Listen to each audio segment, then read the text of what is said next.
Pode ser, meu amado, bem-vindo de volta à nossa escola bíblica. Nós estamos estudando o livro de Provérbios e hoje nós vamos dar início ao capítulo de número 8 e 9 de Provérbios. Então, pega a sua Bíblia, pega o seu caderno de estudos, ora o Senhor, pede a Ele discernimento, entendimento, conhecimento, sabedoria, pede a Ele proteção, para que nós possamos desvendar dos seus mistérios. Antes de nós iniciarmos com o capítulo 8 e o capítulo 9, lembrando a todos, dá o seu like se você gostar desse vídeo, inscreva-se no nosso canal, compartilhe, pode compartilhar sem problema nenhum os links destes vídeos. É de graça, você não paga nada, seus amigos não pagam nada. E você auxilia na dispersão, no disseminamento da palavra de Deus. Então, não deixa de se inscrever, não deixa de dar o like, não deixa de dar o seu joinha. Então, vamos lá. Provérbios 8. Iniciamos agora o 14º discurso. Esse discurso é o discurso da sabedoria, que fala sobre as recompensas das virtudes e recompensas da sabedoria. Então, a primeira parte, que é a parte de recompensas. Ele vai até o verso 21. A sabedoria está clamando, o discernimento ergue a sua voz. Nos lugares altos, junto ao caminho, nos cruzamentos, ela se coloca ao lado das portas, à entrada da cidade, portas adentro, ela clama em alta voz. A vocês, homens, eu clamo. A todos levanto a minha voz. Vocês, inexperientes, adquiram a prudência, e vocês, tolos, tenham bom senso. Ouçam, pois tenho coisas importantes para dizer. Os meus lábios falarão do que é certo. Minha boca fala a verdade, pois a maldade causa repulsa aos meus lábios. Todas as minhas palavras são justas, nenhuma delas é distorcida ou perversa. Para os que têm discernimento, são todas claras e retas para os que têm conhecimento. Prefiram a minha instrução à prata e o conhecimento ao ouro puro, pois a sabedoria é mais preciosa do que rubis. Nada do que vocês possam desejar compara-se a ela. Eu, a sabedoria, moro com a prudência e tenho conhecimento que vem do bom senso. Temer o Senhor é odiar o mal. Odeio o orgulho e a arrogância, o mau comportamento e o falar perverso. Meu é o conselho sensato. A mim pertencem o entendimento e o poder. Por meu intermédio, os reis governam e as autoridades exercem a justiça. Também por meu intermédio governam os nobres, todos os juízes da terra. Amam o que os me amam. A quem me procura, me encontra. Comigo estão riquezas e honra, prosperidade e justiça duradouras. Meu fruto é melhor do que o ouro puro. O que ofereço é superior à prata escolhida. Ando pelo caminho da retidão, pelas veredas da justiça, concedendo riqueza aos que me amam e enchendo os seus tesouros. Muito bem, então o que a sabedoria está dizendo aqui? Em primeiro lugar, ela está se apresentando para todo mundo, ela não se esconde de ninguém, ela está no alto, ela está para todas as pessoas, ela está nas portas onde a justiça é feita, onde os julgamentos são feitos, nas portas das cidades. A sabedoria é um guia para as pessoas, é um manual para as pessoas. E ela anuncia isso gratuitamente para aqueles que querem, para aqueles que buscam efetivamente e de todo o coração, profundamente. A parceira dela é a moralidade. O que significa dizer isso? Significa que ela tem autoridade. Ela é a chave para o sucesso. Ela é o princípio da criação. A gente vai ver num outro momento a respeito disso. Todas as coisas foram feitas com a sabedoria conjunta. Única necessidade da vida é a sabedoria. Por quê? porque Deus supre tudo que é necessário se a pessoa for atrás de sabedoria, de conhecimento, de entendimento. Isso significa que há prosperidade? Sim, haverá prosperidade, porque o ensino, o conhecimento, a sabedoria vão dar preparo, vão equipar aquele que usa da sabedoria, do ensino, do conhecimento, para tudo que ele precisar, e ele terá resposta. A sabedoria tem um fundamento, e um único fundamento, e desde o início, desde o primeiro capítulo, Provérbios está dizendo isso. A sabedoria tem o fundamento no temor do Senhor. Os benefícios são os seguintes: homens em posição de autoridade precisam da sabedoria. Por que eles precisam da sabedoria? Porque eles têm que fazer justiça. Se espera deles a justiça. Se dá a eles a autoridade exatamente para que eles pratiquem a justiça. E eles só poderão praticar a justiça por causa da sabedoria. Ela transforma homens comuns, homens simples, em príncipes e reis. Por quê? Porque eles terão convicções retas. Nobres são aqueles que têm o bom caminho, aqueles que trilham o bom caminho, que são conhecedores dos mandamentos, que são conhecedores da palavra. As riquezas se vinculam à honra e à justiça, porque a riqueza pela riqueza não quer dizer nada. Ela diz: melhor é a sabedoria do que o ouro, do que a prata. Prefira a sabedoria e não ouro e não prata, porque com a sabedoria você terá ouro e prata, e com ouro e prata você não terá necessariamente sabedoria. Ela inclui prosperidade? Sim, inclui, porque se você tiver sabedoria, você pode ter ouro e prata. E como isso é possível? Porque você terá vida próspera, vida abundante e, o que é importante, favor de Deus, favor divino. A verdade aqui que ele apresenta para nós é a lei de Moisés, é a Torá, é o Pentateuco. Lembre-se que nós estamos numa fase de formação dos provérbios. Então, ainda haverá formação de todos os livros sapiensais, tudo isso está sendo formado ainda, e os livros proféticos também ainda acontecerão na sua totalidade, porque alguns profetas ainda não apareceram. Nós estamos na época de Salomão, então muitos dos profetas vão vir depois de Salomão. E então, por enquanto, nós temos o Pentateuco. Mais para frente, nós vamos ter os cinco primeiros livros, que é o Pentateuco, que é a Torá, e depois nós vamos ter os livros de sabedoria, depois nós vamos ter os profetas, formando a Bíblia hebraica. A linguagem da sabedoria não deixa dúvida. Ela não é uma linguagem que eu não saiba o que está sendo dito, não saiba ler, não saiba entender. Ela não é maliciosa, ela não é complicada.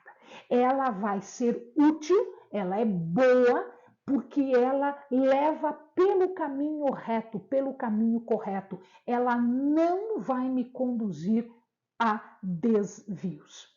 A nossa mente, ela está preparada, ela foi feita para reconhecer e para entender a verdade. Mas eu preciso buscar. Eu preciso buscar com diligência, eu preciso buscar com cuidado, né? É muito mais fácil não fazer nada, mas isso vai me conduzir a um caminho errado, a um caminho desviado. Nós temos condições na nossa mente de entendermos a verdade e de fazermos o que é correto. A maior riqueza, como eu disse agora há pouco, é a sabedoria. Não é ouro, não é prata, até porque o ouro e a prata são obtidos pela sabedoria. Quanto você está disposto a pagar? Então imaginem aqui o seguinte: se você tem sabedoria, se você tem entendimento, se você tem verdade, se você conhece o caminho correto, você se livra de problemas. Isto é valiosíssimo.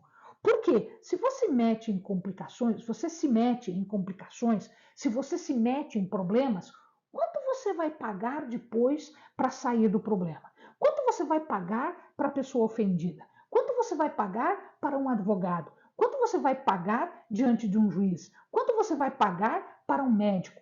Quanto você não despende para se livrar de uma bobagem que você fez? De uma besteira que você fez, que você não soube fazer com sabedoria. Então, o que ela diz vale muito mais do que ouro e prata. Porque às vezes, numa bobagem, numa besteira, nós gastamos tudo que nós temos para consertar a bobagem que fizemos. Ela é parceira da prudência, ela é parceira da discrição, ela é parceira da organização, do planejamento, do preparo. Uma pessoa que faz as coisas sem planejar, uma pessoa que faz as coisas sem organizar, não tendo prudência, está condenada a fazer uma bobagem, a fazer uma besteira, a fazer uma coisa errada. A sabedoria não deixa que eu faça uma besteira, que eu faça uma coisa impensada, uma coisa imprudente, uma coisa que vá me levar a um caminho ou a uma situação delicada que depois eu vou ter que consertar de um jeito ou de outro. A sabedoria aborrece o mal, ela não gosta do mal, ela não gosta da soberba, ela não gosta da arrogância, ela não gosta da boca perversa, ela não gosta do mau caminho. Muito pelo contrário, ela te leva pelo bom caminho, ela te leva para a humildade, para aquilo que você possa fazer de forma a ganhar com isso, ganhar riquezas espirituais, ganhar o favor de Deus. A sabedoria é uma fortaleza. Ela nos defende porque ela protege contra coisas erradas que eu possa fazer, contra armadilhas, contra ciladas. Ela é a minha proteção. Por quê? Porque ela é o temor do Senhor. Então, Deus é a minha proteção, a sabedoria está aqui exatamente para me alertar de ciladas, de armadilhas, de laços para os meus pés. O resultado disso tudo, uma vida longa, uma vida próspera, uma vida boa. Não é a última vez que eu estou falando isso, não é a primeira vez e não vai ser a última vez. Esta noção vai se repetir mais e mais vezes até o final do estudo dos provérbios. E aí nós temos o 15º discurso, que é o fecho do provérbio 8. Diz assim a palavra de Deus: o Senhor me criou como o princípio do seu caminho, antes das suas obras mais antigas. Fui formada desde a eternidade, desde o princípio, antes de existir a terra.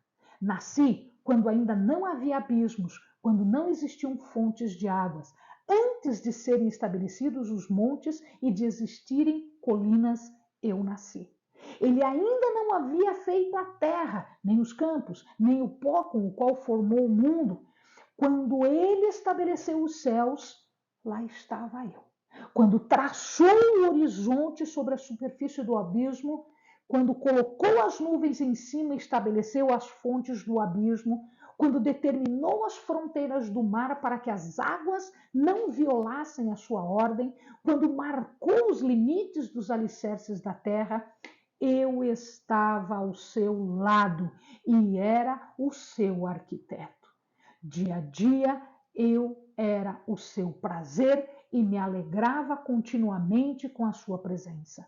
Eu me alegrava com o mundo que ele criou e a humanidade me dava alegria. De quem estamos falando aqui? Estamos falando de Deus no momento da criação.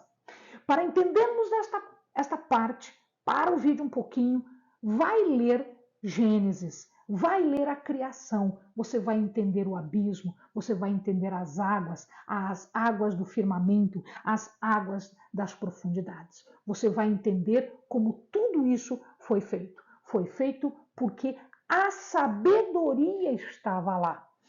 Deus tem um atributo.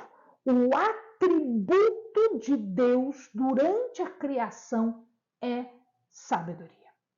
Então, veja lá, ela existia antes do mundo. O papel da sabedoria foi, na criação, indispensável.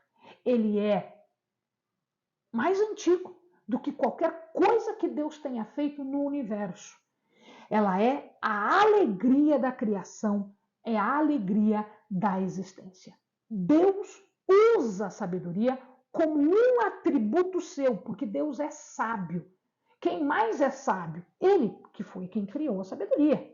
A sabedoria através da qual as coisas foram feitas, através das quais o uso das coisas se deu. Não é outra sabedoria a não ser aquela sabedoria que existe hoje e que está se oferecendo para nós. Olha que coisa maravilhosa! Deus fez tudo com esta sabedoria. E no começo do capítulo 8, ela se oferece para nós. Deus já tinha esta sabedoria. A sabedoria não foi criada, ela já existia. A sabedoria, ela foi derramada.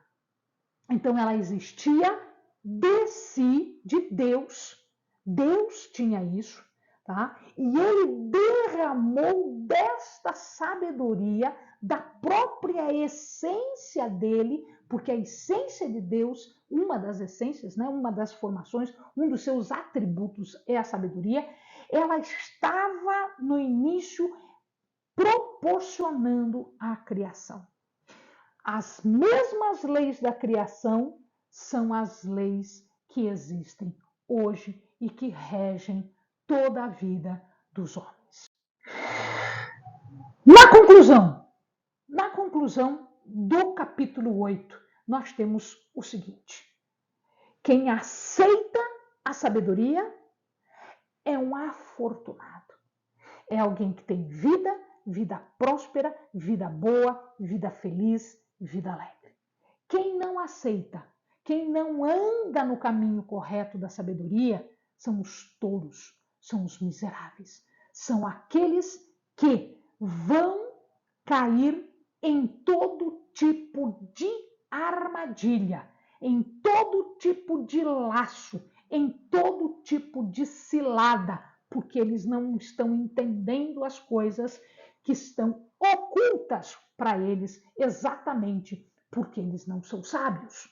Então, ao termos sabedoria, nós nos livramos da desgraça, nós nos livramos da armadilha, das ciladas e dos laços. Pois muito bem, começa agora, então, Provérbios 9. Nós temos o 16º discurso, que vai do verso 1 ao verso 6. A sabedoria construiu sua casa, ergueu suas 7 colunas, matou animais para a refeição, preparou seu vinho, arrumou sua mesa, enviou suas servas para fazerem convites desde o ponto mais alto da cidade, clamando: venham, venham todos os inexperientes, aos que não têm bom senso. Ela diz: venham comer a minha comida e beber o vinho que preparei. Deixem a insensatez e vocês terão vida. Andem pelo caminho do entendimento. Então aqui ela vai falar sobre o convite da sabedoria. O convite da sabedoria, olha que coisa interessante, ele fala de 7 colunas. O que seriam estas 7 colunas? Se fôssemos um arquiteto, um engenheiro, etc., iríamos dizer o seguinte, que todo e qualquer edifício precisa ter colunas, precisa ter uma estrutura. Então, essas 7 colunas pode significar uma estrutura, sim, os fundamentos de uma construção, de um edifício. 7 é um número que significa muita coisa. 7 é um número que significa perfeição. Então, são 7 colunas, são 7 dons do Espírito, são 7 lâmpadas no candelabro, são 7 dias na semana. 7 é um número muito utilizado pelo escritor sagrado. Ele convida todos e ele faz um banquete. Olha que coisa interessante, isso me lembra Apocalipse, me lembra lá das bodas do Cordeiro, quando o pai do noivo convida todo mundo para vir comer um banquete feito de carne cevada, pão regada a vinho com especiaria. Vinho aqui tem o significado de felicidade, de alegria. Os judeus, eles festejam muito e eles usam um cálicezinho de vinho para festejar, para demonstrar a Deus a sua felicidade. Então, essa refeição descrita é uma refeição suntuosa. O que é uma refeição suntuosa? É um banquete. Então, nós estamos tendo aqui um banquete feito pela sabedoria. A sabedoria está nos dando um banquete. Ela apele para que deixem insensatez, se voltem para a verdadeira vida. O livro continua agora, do verso 7 ao verso 12, ainda com o mesmo discurso. Quem corrige o zombador traz sobre si o insulto. Quem repreende o ímpio mancha o próprio nome. Não repreenda o zombador, caso contrário, ele o odiará. Repreenda o sábio, e ele o amará. Instrua o homem sábio, e ele será ainda mais sábio. Ensine o homem justo, e ele aumentará o seu saber. O temor do Senhor é o princípio da sabedoria, como nós já tínhamos visto, né? E o conhecimento do santo é o entendimento. Pois, por meu intermédio, diz a sabedoria, os seus dias serão multiplicados e o tempo da sua vida se prolongará. Se você for sábio, o benefício será seu. Se for zombador, sofrerá as consequências. Então, o que nós estamos vendo aqui? A sabedoria continua falando sobre si e ela está dizendo, olha, ou você é sábio ou você é zombador. Se você for zombador, escarnecedor, escarnecer quer dizer tirar sarro, falar mal, etc. e tal. Que você é escarnecedor, crítico, aquele que nada serve para ele. Se você é um escarnecedor, um ímpio, né, não tem como te corrigir, porque se nós formos te corrigir, o que vai acontecer? O escarnecedor ainda ataca, o escarnecedor ainda revida. Você já viu isso? Você já viu aquela pessoa que não admite que você chame a atenção de alguma coisa, que você esclareça alguma coisa?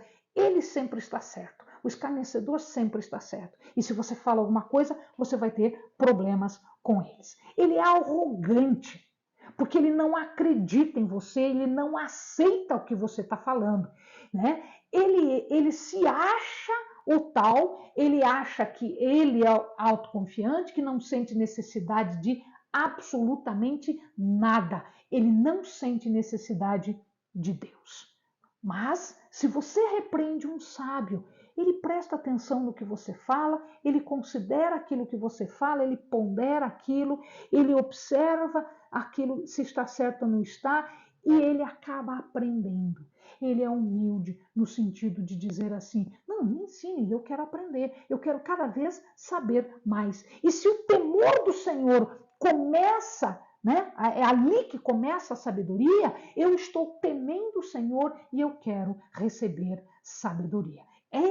Esse é o posicionamento entre um e entre outro. Agora, no final, o que acontece? A insensatez vai fazer o convite dela. A insensatez é pura exibição, sedução e ignorância. Sentada à porta de sua casa, no ponto mais alto da cidade, clama aos que passam por ali seguindo seu caminho. Venham todos os inexperientes, aos que não têm bom senso, ela diz: água roubada é doce, o pão que se come escondido é saboroso. Mas eles nem imaginam que ali estão os espíritos dos mortos, que os seus convidados estão nas profundezas da sepultura. Então, ela está falando aqui de Sheol, né? Ou seja, sepultura. A insensatez também convida para um banquete. Só que ela convida para um pão comido às escondidas, para um pão mofado de veneno, um pão que vai levar à morte, que vai levar à perdição. A palavra fala aqui de insensatez usando as mesmas palavras de prostituta, ou seja, ele sempre faz, aqui o escritor sagrado, ele sempre faz essa relação entre quem é insensato e uma prostituta. Do mesmo jeitinho que se perde com a prostituta, se perde também com a insensatez. Ou seja, é aquela situação em que não se sabe o que é bem, o que é mal. E quando sabe o que é bem e o que é mal, prefere o mal. Ela é corrupta, ela é devassa. E aí, o resultado não é um resultado bom. Né? Ela não precisa se esforçar muito para seduzir o tolo, porque tudo é tentação, tudo é forma deles quererem as coisas que não são corretas. Eles já são seduzidos pelo seu próprio coração corrupto. É doce, como pão doce, é doce pecar, é doce prostituir-se, é doce esconder-se no escuro da noite, no escuro da tarde, onde não se enxerga as armadilhas e se vai para um covil, se vai para uma armadilha, se vai para uma sepultura. O resultado aqui dos Provérbios 9 é este: o banquete da vida, da sabedoria, vida longa, próspera, boa e feliz, contra o banquete da estultícia, da impiedade, da insensatez, que é morte, que é sepultura. Amém, amados? Bons estudos.